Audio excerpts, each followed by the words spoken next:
మనకు బంగారమంటే ప్రేమే. కాని వెండి మాత్రం పాపం ఎవ్వరూ పట్టించుకోరేంటి? ఎందుకంత బంగారం క్రేజ్ ఈ దేశంలో?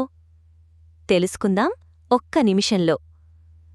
ప్రతి సంవత్సరం భారతదేశంలో దాదాపు 800 టన్నుల బంగారం దిగుమతి. కాని దేశీయ ఉత్పత్తి మాత్రం 1.5 టన్ను కూడా కాదు. అంటే మన ప్రేమంతా దిగుమతిగా వస్తోందన్నమాట. గత ఏడాది గోల్డ్ ధర 40% పెరిగింది.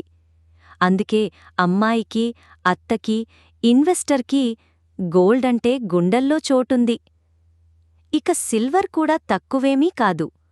ఫోన్లోల్లో, ఫ్యాక్టరీలో, శాటిలైట్లో కూడా సిల్వర్ డిమాండ్ పెరుగుతూనే ఉంది. పెట్టుబడి చెయ్యాలంటే ఇప్పుడు 2 options top. Biscuit gold, pure, making charge లేదు. డిజిటల్ గోల్డ్, సేఫ్, సులభం, స్మార్ట్.